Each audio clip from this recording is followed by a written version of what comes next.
Hello friends, हमारे video में पुनः आप लोगों का स्वागत है। दोस्तों, आज मैं आप लोगों को प्रेजेंट इंडेफिनिट टेंस के प्रश्नवाचक वाक्यों के बारे में बताऊंगा। और यह जो प्रश्नवाचक वाक्य है बहुत ही इम्पोर्टेंट होता है, क्योंकि जब भी हम कोई बुक पढ़ते हैं तो उस बुक से जो भी हमें को प्रश्न किए जाते हैं वो प्रश्नवाचक वाक्य के रूप में ही होते हैं। इसलिए सबसे पहले हम प्रश्नवाचक वाक्य की चर्चा इस टेंस से करते हैं कि प्रश्नवाचक वाक्य क्या होता है। दोस्तों, सबसे पहले आपको ये दिमाग में अपने रखना है कि जो प्रश्नवाचक वाक्य हमारे सामने होते हैं, प्रश्नवाचक वाक्य ये दो संरचना में होते हैं। एक प्रश्नवाचक वाक्य जो होता है उसकी शुरुआत क्या से होती है, यानी पहला प्रश्नवाचक वाक्य क्या से शुरू होता है, और दूसरे ढंग का जो प्रश्नवाचक वाक्य होता है वो वाक्य के बीच में प्रश्नसूचक शब्द आते हैं। यही दो तरह के वाक्य हमसे क्या किए जाते हैं, पूछे जाते हैं। एक वाक्य क्या से शुरू होता है और दूसरा वाक्य प्रश्नवाचक जो होता है उसके बीच में प्रश्नसूचक चिन्ह होता है, यानी प्रश्नसूचक शब्द आते हैं। तो सबसे पहले हम फर्स्ट टाइप के प्रश्नवाचक वाक्य के रूल्स के बारे में बताएंगे। जब हमारा वाक्य जो होगा क्या से शुरू होगा, तो नोट में पहली पॉइंट आपको ध्यान देना है कि यदि वाक्य क्या से शुरू हो,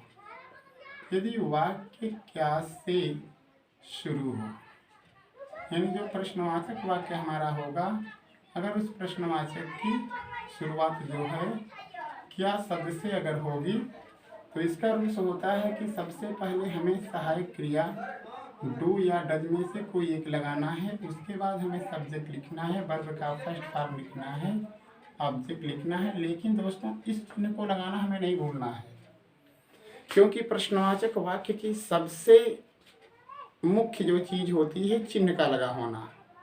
क्योंकि प्रश्नवाचक वाक्य जो होता है उसका अनुवाद आप सही पूरा तरह से बनाए हों, लेकिन इस चिन्ह का अगर प्रयोग नहीं किए हों तो आपका बनाया हुआ अनुवाद गलत हो सकता है। क्योंकि पंक्चुएशन की दृष्टि से इस वाक्य के लिए इस चिन्ह का होना बहुत आवश्यक है। विदाउट प्रश्नसूचक चिन्ह का प्रश्नवाचक वाक्य नहीं होता है। तो इसलिए ख्याल करना है कि जितने भी प्रश्नवाचक वाक्य होते हैं, आप जितने भी प्रश्नवाचक वाक्यों का अनुवाद बनाएं, अनुवाद बनाने के बाद उस चिन्ह को लगाना ना भूलें। इस बात को हमेशा केयर रखना है आपको। इसमें बताया गया कि जब वाक्य क्या से शुरू होता है तो सबसे पहले हमें डू और डज की बात होती है। और आपको ऑलरेडी पता है कि डू का प्रयोग किसके साथ और डज का प्रयोग किसके साथ होता है। हमने आपको अपने पिछले वीडियो में साधारण वाक्य नकारात्मक वाक्य के बारे में बताया है कि अगर हमारा सब्जेक्ट ही होगा, सी होगा, नाम होगा, एक वचन होगा, तो उसके साथ हम हेल्पिंग वर्ब डज लगाते हैं, बाकी से इसके साथ हम डू लगाते हैं। जैसे कह दिया जाएगा क्या वह तुम्हें जानता है, क्या वह तुम्हें जानता है। इसी तरह कह दिया जाएगा क्या वे अपना कार्य करते हैं या पूरा करते हैं। क्या वे अपना कार्य पूरा करते हैं। क्या मीना अपना पाठ याद करती है। क्या मीना अपना पाठ याद करती है। तो देखिए दोस्तों, ये रूल्स है। जब वाक्य क्या से शुरू होगा, तो जैसा आप देख रहे हैं कि हर एक वाक्य में शुरू में क्या शब्द लगा है, तो इस रूल्स का हम फॉलो करेंगे, इस रूल्स का अनुकरण करेंगे। हम अपने सब्जेक्ट के मुताबिक सबसे पहले हेल्पिंग वर्ब लिखते हैं। क्या वह तुम्हें जानता है, हमारा सब्जेक्ट वह है, इसलिए वह के अनुसार सहायक क्रिया डज लिख देंगे। और जानना का अंग्रेजी हो जाएगा नो, और कर्म हमारा तुम्हें है तो तुम्हें की अंग्रेजी यू। वे अपना कार्य करते हैं, हमारा सब्जेक्ट जो है दे है, इस दे के मुताबिक हम अपना सहायक क्रिया डू लिखेंगे। ये हो जाएगा डू दे, और पूरा करना का अंग्रेजी होता है कंप्लीट, और अपना की अंग्रेजी होगा दियर, और वो होगा क्या, work. Do they complete their work. क्या मीना अपना पाठ याद करती है, नाम है, किसी का भी नाम होने पर हम सहायक क्रिया डज लगाते हैं, और मीना हो गया। याद करना का अंग्रेजी लर्न हो जाएगा, और अपना, चूंकि वह लड़की है इसलिए अपना की अंग्रेजी हमें क्या लिखना है, हर, और उसके बाद लेसन। ये तो रहा दोस्तों जब वाक्य क्या से शुरू होगा। दूसरा, यदि वाक्य के बीच में प्रश्नसूचक शब्द हों तो इसका रूप होता है कि अनुवाद बनाते समय सबसे पहले हमें प्रश्नसूचक शब्द की क्या लिखनी है, अंग्रेजी लिखनी है। सबसे पहले हमें प्रश्नसूचक शब्द की अंग्रेजी लिखना है, उसके बाद तब हमें डू या डज लिखना है, उसके बाद हमें सब्जेक्ट लिखना है, वर्ब का फर्स्ट फॉर्म लिखना है और ऑब्जेक्ट लिखना है।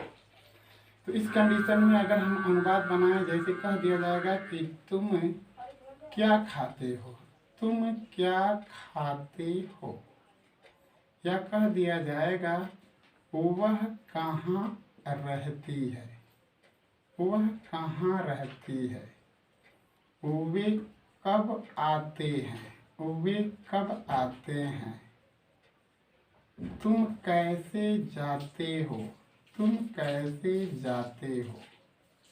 ये जितने भी वाक्य आप देख रहे हैं इसके शुरू में क्या नहीं है, लेकिन वाक्य के बीच में ये प्रश्नसूचक शब्द आया हुआ है। तो सबसे पहले अनुवाद बनाते समय इस प्रश्नसूचक शब्द की ही अंग्रेजी लिख देंगे। जैसे तुम क्या खाते हो, तो सबसे पहले क्या की अंग्रेजी व्हाट, सब्जेक्ट हमारा तुम है तो डू यू, और खाना की अंग्रेजी क्या हो जाएगा, इट, यानी व्हाट डू यू इट। वह कहाँ रहती है, प्रश्नसूचक शब्द कहाँ है और कहाँ की अंग्रेजी वेयर, फिर वह के अनुसार सहायक क्रिया डज, फिर सी और रहना की अंग्रेजी live, where does she live. इसी तरह वे कब आते हैं, कब की अंग्रेजी अगर हम लिखते हैं तो व्हेन, फिर सब्जेक्ट हमारा वे है तो वे के अनुसार डू लगा दिया गया, यानी हो जाएगा व्हेन डू दे, और आना की अंग्रेजी क्या हो जाएगा, कम। तुम कैसे जाते हो, इस कैसे की अंग्रेजी हो जाएगा हाउ, फिर हो जाएगा डू यू, और जाना की अंग्रेजी गो। लेकिन दोस्तों यह जो हमारा वाक्य है इस टेंस में प्रश्नसूचक शब्द बहुत ही हैं, इसलिए इस प्रश्नसूचक शब्द को और सारे वाक्यों के माध्यम से आपको बतलाते हैं ताकि आप और भी प्रश्नसूचक शब्दों को अच्छी तरीके से समझ पाएँ। जैसे देखिए दोस्तों, ये जो भी मैंने इधर लिखा है ये सारे हमारे प्रश्नसूचक शब्द हैं। जैसे हुआ, व्हाट हुआ, व्हेन हुआ, वेयर हुआ, व्हाई हुआ, व्हिच हुआ, हाउ हुआ, हाउ मच हुआ, हाउ मेनी हुआ, हुम हुआ, हुज हुआ। ये जो भी आप देख रहे हैं सब प्रश्नसूचक शब्द हैं।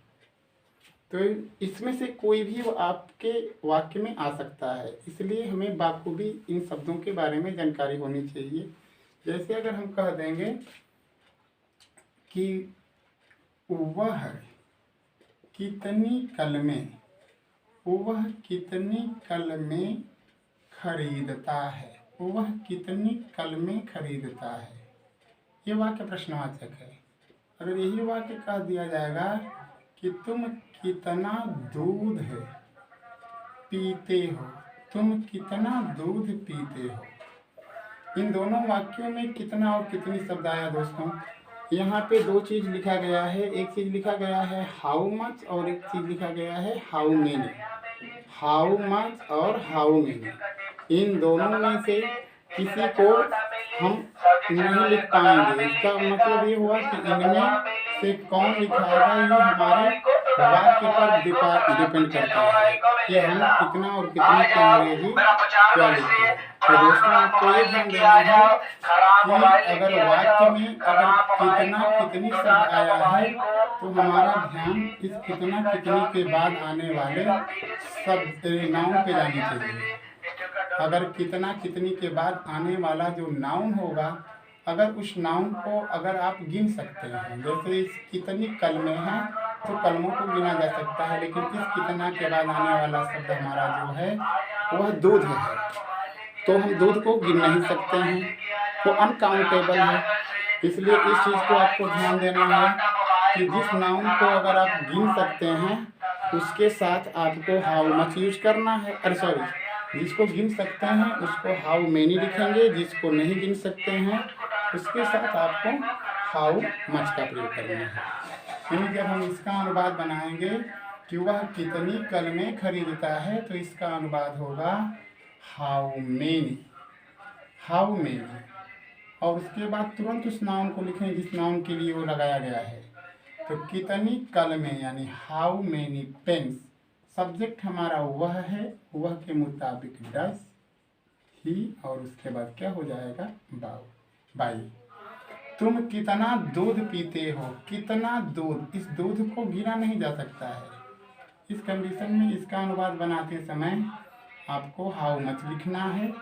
उसके बाद होगा मिल्क, हाउ मच मिल्क, और तुम पीते हो यानी do you drink, how much milk do you drink. तो जहाँ तक हम ये समझ रहे हैं कि आप इनमें अंतर आप समझ गए होंगे कि कितना कितनी की अंग्रेजी हाउ मच हमें तब लिखना है जब कितना कितनी के साथ आया हुआ नाउन अनकाउंटेबल होगा, उसको गिना नहीं जा सकता है, और जिसको गिना जा सकता है उसके लिए आप मैनी लगा लीजिए। इसी तरीके से आगे जैसे कह दिया जाएगा कि तुम्हारे पिताजी, तुम्हारे पिताजी किसकी मदद करते हैं, तुम्हारे पिताजी किसकी मदद करते हैं, तुम्हारे पिताजी किसकी मदद करते हैं। और अगर यही बात हो जाएगा कि वे किसकी पुस्तक पढ़ते हैं, वह किसकी पुस्तक पढ़ते हैं। देखिए इन दोनों वाक्यों में ही किसकी शब्द आया है, लेकिन अनुवाद बनाते समय आपको सावधानी बरतनी है। अगर इस किसका या किसकी के साथ में अगर नाउन नहीं है तब तो इस किसका किसकी की अंग्रेजी आपको हुम लिखनी है। अगर किसका किसकी के साथ में अगर नाउन जुटा है तो उसकी अंग्रेजी आपको हुज लिखनी है। यानी जब ऊपर वाले वाक्य का अनुवाद बनाएंगे कि तुम्हारे पिताजी किसकी मदद करते हैं, तो इसका हो जाएगा whom does your father, whom does your father, और मदद करना का अंग्रेजी हेल्प। लेकिन वे किसकी पुस्तक पढ़ते हैं, इसका जब आप अनुवाद बनाएंगे तो इसका हो जाएगा whose बुक, वे पढ़ते हैं, इसके अनुसार डू दे, और उसके बाद क्या होगा रेड। अब दोस्तों मैं बात कर रहा हूँ सबसे इम्पोर्टेंट जो प्रश्नसूचक शब्द है वह है हु।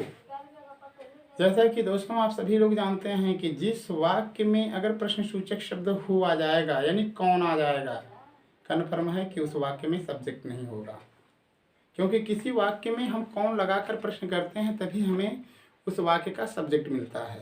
तो ये तो कन्फर्म ही हो गया कि जिस वाक्य में प्रश्नसूचक शब्द कौन होगा उस वाक्य का सब्जेक्ट नहीं होगा। इसलिए उस वाक्य का अनुवाद बनाते समय थोड़ी सी सावधानी हमें बरतनी होती है। वो क्या है उस चीज़ को मैं आपको बतला देता हूँ। जैसे अगर कह दिया जाएगा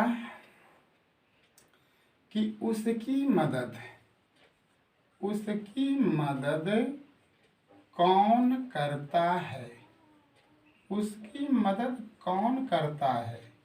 अगर यही बात ऐसे अगर कह दिया जाएगा कि उसकी मदद कौन करते हैं, ध्यान दीजिए वाक्य पे थोड़ा थोड़ा केवल डिफरेंस है, वाक्य डिफरेंट है। देखिए उसकी मदद कौन करता है और उसकी मदद कौन करते हैं। तो जब प्रश्नसूचक शब्द हमारा कौन है तो सबसे पहले कन्फर्म ही है कि इस कौन की अंग्रेजी हमें क्या लिखना होगा, हु लिखना होगा। हु के बाद हु ही एक ऐसा प्रश्नसूचक शब्द है जब वह कौन वाला वाक्य होगा तो उस कौन की अंग्रेजी हु लिखने के बाद हमें सहायक क्रिया नहीं लगानी पड़ती है। सहायक क्रिया हमें यूज नहीं करना पड़ता है, बल्कि हमें अब ये देखना है कि जो कार्य को करने वाले हैं वो एक हैं या बहुत से हैं।